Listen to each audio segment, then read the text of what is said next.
नमस्कार दोस्तों, आपका स्वागत है concept study official YouTube channel पर। और इस वीडियो में हम बात बेसिकली ये करने वाले हैं कि संवैधानिक विकास की एक पृष्ठभूमि क्या थी, उसकी पृष्ठभूमि की चर्चा हम करने वाले हैं। और ईस्ट इंडिया कंपनी की स्थापना के बारे में हम बात करेंगे कि इसकी स्थापना कब की गई, इसकी स्थापना उस सन के बारे में बात करने वाले हैं। और इसकी स्थापना क्यों की गई थी, ये भी एक बहुत बड़ा पॉइंट है। और स्थापना के पीछे का उद्देश्य क्या था, कंपनी का प्रारंभिक नाम क्या था, आगे चलकर इसका क्या नाम हुआ, और इसकी संपूर्ण जो पृष्ठभूमि है, इसका स्टार्टिंग पार्ट, वो हम यहाँ पर देखने वाले हैं। तो अगर आप चैनल पर नए विजिट कर रहे हैं तो इसको आप सब्सक्राइब कर सकते हैं। और हम यहाँ पर आपको बताना स्टार्ट कर चुके हैं। तो यहाँ पर जैसा हम आपको बताएं कि जो संविधान है एक दिन का तो बना हुआ नहीं है। यानी संविधान के अगर मैं निर्माण की अगर बात करूं कि संवैधानिक विकास कैसे हुआ, तो आप संवैधानिक विकास में इन दो चीज़ों को आप लिख सकते हैं। ठीक है, दो चीज़ों को, और उसके संदर्भ में एक बात ये निकल कर के आती है। जैसे मैं यहाँ पर आपको बताऊं, संवैधानिक विकास, संवैधानिक विकास, कॉन्स्टिट्यूशनल डेवलपमेंट। अब यहाँ से क्या होता है, अगर इसकी आप बात करें तो यहाँ पर क्या है कि एक लंबे समय के अनुभव का परिणाम था। क्या था? एक लंबे समय के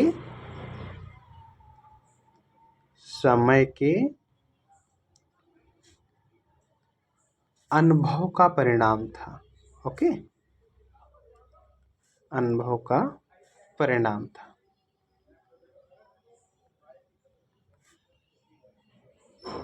ये चीज़ है, और ये दो रूपों में आपको देखने को मिलेगा। ओके, ये दो रूपों में आपको देखने को मिलेगा। पहला आप किसके संरक्षण में आपको देखने को मिलेगा, मैं शॉर्ट में यहाँ पर कॉन्स्टिट्यूशनल डेवलपमेंट, इसको यहाँ पर आपको लिख देता हूँ। ठीक है, और इसको आप देखेंगे तो ये दो फॉर्म में आपको देखने को मिलेगा। पहली बात तो जो ईस्ट इंडिया कंपनी का आपने नाम सुना होगा, उसकी मैं अभी इसके विस्तार से चर्चा करता हूँ, कैसे अस्तित्व में आई और इतना जो होता है चर्चित कैसे हो गई, उसकी भी बात करेंगे। लेकिन पहला ये काम क्या हुआ कि ईस्ट इंडिया कंपनी के रूप में इसका जो होता है एक रूपरेखा देखने को मिलती है। कैसे मिलती है? ईस्ट, शॉर्ट में लिख रहे हैं, इंडिया कंपनी के अधीन, इसको आप कह सकते हैं के अधीन। यानी ये ईस्ट इंडिया कंपनी, ये जो होता है इसके अधीन कब से निर्माण की प्रक्रिया अगर देखूं तो इसमें कुछ देखने को मिलता है। तो 1600 ईस्वी से ये जब 1857 का युद्ध होता है उसके बाद, यानी 1858 तक इसमें देखने को मिलता है। उसके बाद क्या होता है, इसको और मैं बड़ा कर लेता हूँ। इसके बाद एक इसका और रूप देखने, पहला तो ये आपको देखने को मिला, दूसरा इसका जो रूप देखने को मिलता है वो क्राउन के अधीन देखने को मिलता है।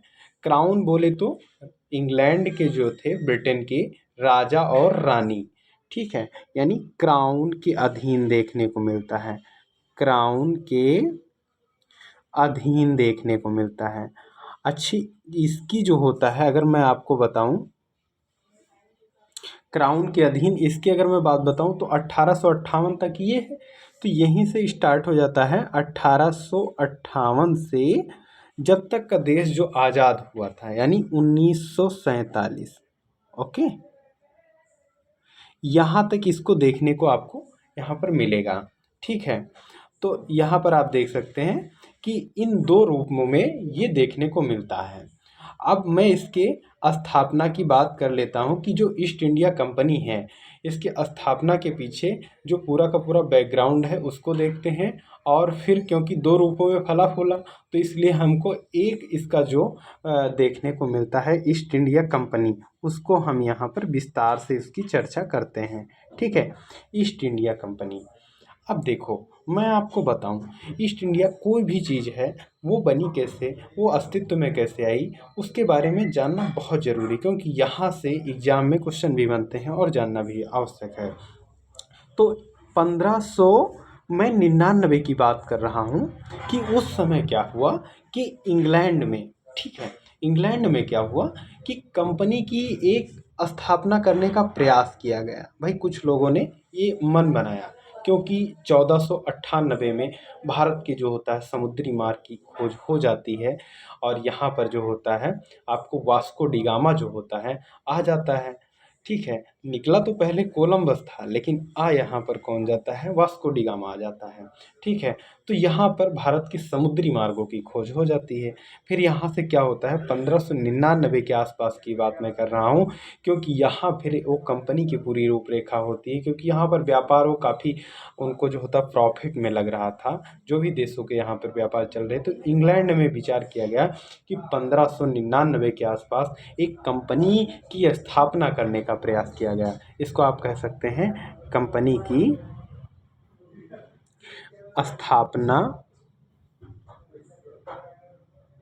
करने का प्रयास किया गया।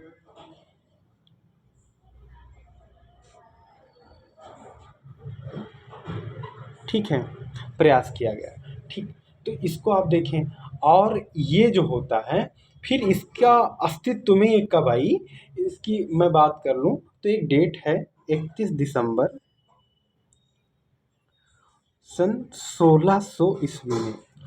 31 दिसंबर सन 1600 ईस्वी में क्या हुआ कि ये अस्तित्व में आ गई कंपनी, यानी इसको आप बोल सकते हैं कि कंपनी यहाँ पर स्थापित हो गई। कंपनी क्या हो गई, स्थापित हो गई। तो कंपनी स्थापित हो गई।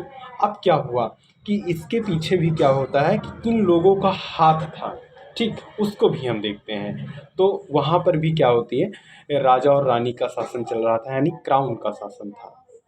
ठीक है, क्राउन के शासन में क्या होता था कि वहाँ पर क्या होता है, एक जो महारानी एलिजाबेथ प्रथम थी उस समय, कौन थी, इनका भी क्या होता है नाम इम्पोर्टेंट है, महारानी महारानी एलिजाबेथ प्रथम। ठीक है, एलिजाबेथ प्रथम थी। अब यहाँ से क्या होता है कि इन्होंने उस समय एक रॉयल चार्टर एक्ट लाए। ठीक है, क्या लाए, महारानी एलिजाबेथ जो थी वो लाए रॉयल चार्टर एक्ट लाए, चार्टर एक्ट। ठीक, ये जो एक्ट आया, अब इसमें क्या हुआ कि कुछ चीज़ों का प्रावधान किया गया।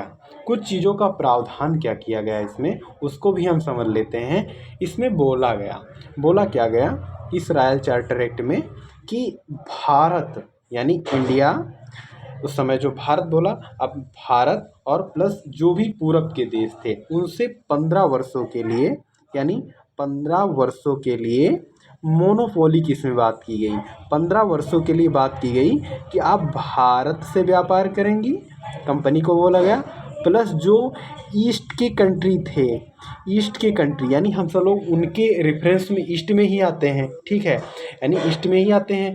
तो इन ये जो कंट्री थे इनसे जो होता है व्यापार करने के लिए इसको क्या प्राप्त हो गया, मोनोपोली।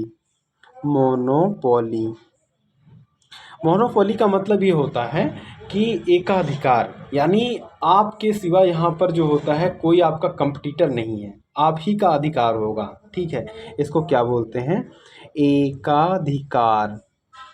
ओके, एकाधिकार बोलते हैं, यानी कंपनी का इसमें जो होता है मोनोपोली देखने को मिली। ठीक, तो ये चीज़ें आप देख लिए यहाँ तक। अगला इसका जो होता है पार्ट देखेंगे कि इसके फाउंडर की मैं बात करूँ कि इसके फाउंडर कौन थे। तो फाउंडर में निकल करके कुछ महत्वपूर्ण नाम आते हैं। पहला इसके नाम आता है, फाउंडर की बात मैं यहाँ पर लिख देता हूँ, फाउंडर।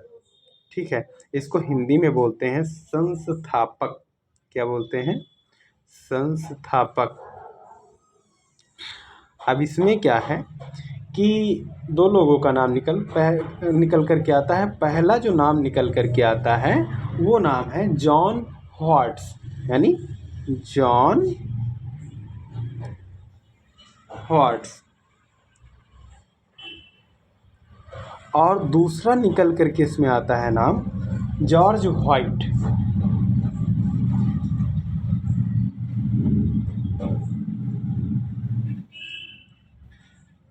George white. ओके, दोनों लोगों का नाम इसमें निकल करके आता है। प्लस इसमें ये 2 लोग तो थे, मेन थे, और इसके साथ में 215 लोग और भी थे। ठीक है, तो जो मान लिया जाए शेयर धारक हैं या कुछ इसमें उनका भी हिस्सेदारी थी कंपनी बनाने के लिए। ठीक है, इन लोगों का इसमें नाम निकल कर के आता है। ठीक, तो अगला देखते हैं इसमें क्या था कि पूरा का पूरा इसको और भी कि इन 215 प्लस 2 लोग इसमें शामिल थे। अब यहाँ तक कि इन चीज़ों को अगर आप देखें, ठीक है, तो अगला इसका अगर मैं देख लूँ कि इसमें इतने लोगों ने इसकी मिलकर के स्थापना किया, तो इसमें खर्चा कितना आया। अगर मैं इसको बात करूँ कि इसमें खर्चा कितना आया, भाई इसको भी जान लेना महत्वपूर्ण है। कोई भी काम यहाँ पर हो रहा है तो उसमें खर्चा का भी तो पता चलना चाहिए। तो वहाँ पर चलता है पाउंड, तो 30.133 ये जो डेटा है ये पाउंड में है। किसमें है? पाउंड में है। ये खर्चा आया।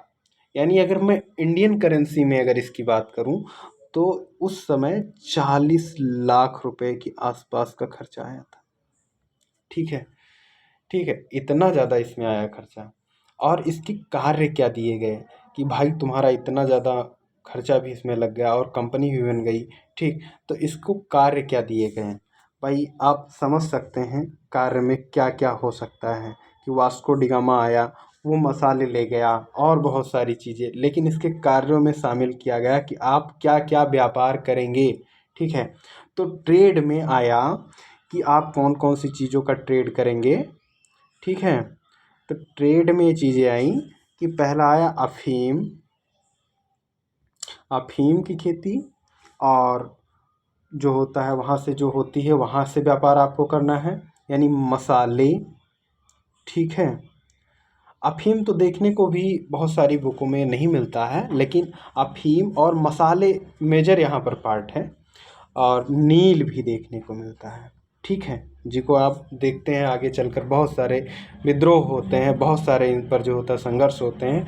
टेक्स्ट वगैरह में आप इसको देखते होंगे, गांधी जी जाते हैं नील की खेती जो करने वालों होते हैं उनके प्रति जो होता है अपनी वो दिखाते हैं। ठीक है, वहाँ पर भी आप इसको देखते हैं। और तंबाकू के लिए भी किया गया था, तंबाकू इसके कार्यों में किया गया शामिल। जूट किया गया कि आप इसका भी व्यापार करेंगे, और पटसन का भी आप व्यापार करेंगे। ठीक है, तो इतने जो होता है, और किया क्यों गया था इसमें जो होता है एक्चुअल में आप इंडिया के लिए ही नहीं किया गया था, भारत तथा पूर्वी देशों के लिए किया गया था।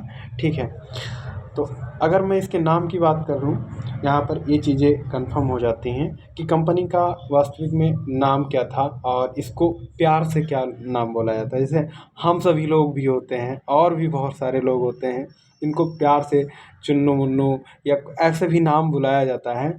और यहाँ पर कंपनी की बात थी, तो भाई कंपनी क्या अलग ही उसमें है कि जिसकी हिस्सेदारी थी, जिनके उसमें देख रेख में बनी है, तो उनके अकॉर्डिंग इसका एक नाम था और प्यार से इसको बोलते थे, लोकप्रिय नाम था। और भी इसको जो था कि एक जो लिखित नाम था, इसका वास्तविक नाम था, जो आगे चलकर इसका जो होता है शॉर्ट में और भी हो गया, तो उसकी हम बात कर लेते हैं।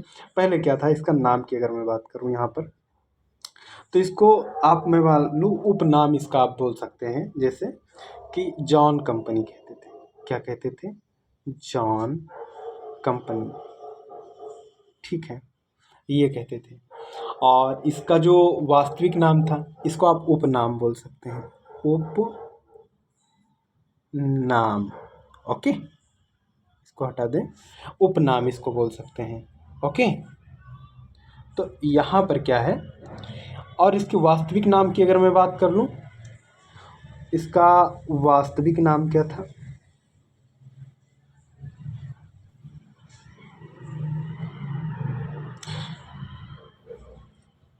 Real name governor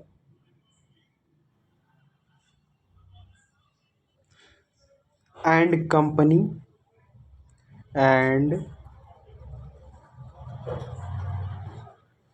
company of merchants of merchants merchants London into east Indies, into east Indies. Okay, इतना बड़ा इसका नाम था वास्तविक में। ओके, तो यहाँ से आप देख सकते हैं कि इतना बड़ा नाम आप देख सकते हैं यहाँ पर। वैसे एग्ज़ाम में इतना बड़ा नाम आना थोड़ा डिफ़िकल्ट भी हो जाएगा, और बड़े एग्ज़ाम में हो सकता है आ भी सकता है, ऐसा भी नहीं कुछ कहा जा सकता है। लेकिन ये अभी तक जहाँ तक मैंने देखा है, अभी एग्ज़ाम में इतना बड़ा नाम नहीं आया। आप जान लें, इसको बता दिया है मैंने। और आगे चलकर आप सभी जानते हैं कि ईस्ट इंडिया कंपनी क्या है। ईस्ट इंडिया कंपनी, शार्ट में इसको इतना ज़्यादा फेमस हो गया, इतना ज़्यादा इसका हस्तक्षेप हुआ, इतना ज़्यादा व्यापार हुआ, ठीक है, तो उसमें ज़्यादा इसका जो होता नाम ईस्ट इंडिया कंपनी काफ़ी इसका फेमस हो गया। क्या हो गया आपका, देख सकते हैं यहाँ से, ईस्ट इंडिया कंपनी इसका नाम काफ़ी फेमस हो गया।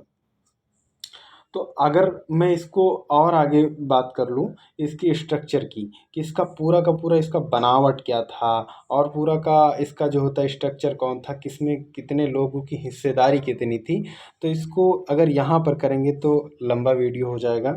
इसको अगले वीडियो में हम बता देंगे कि इसमें कुछ आते हैं पॉइंट, सीओपी कौन है, ठीक है, और इसमें आते हैं सीओडी कौन है, ठीक है, ये लोग कौन हैं।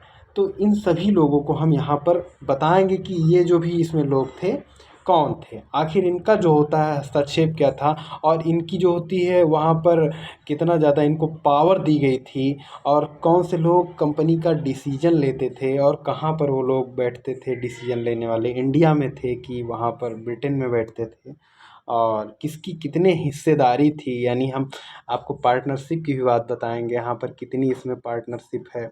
ओके, तो इन सभी बातों को हम अगले वीडियो में कोशिश करेंगे, इसका पार्ट 2 हम बनाएंगे, उसमें आपको बता देंगे। तो यहीं तक ये वीडियो रहा, आप ज़रूर इसमें अपने सुझाव दीजिएगा, इसमें सुधार करने वाला क्या है। और इसमें हो सकता है आपको राइटिंग में थोड़ा आपको प्रॉब्लम लगे, क्योंकि इसको मैंने आपको काफ़ी, वो मेरा अच्छा नहीं था जिस मैं लिख रहा था जिससे, ठीक है, और भी सुधार करेंगे अगले वीडियो में। तो ठीक है, नमस्कार दोस्तों, जय।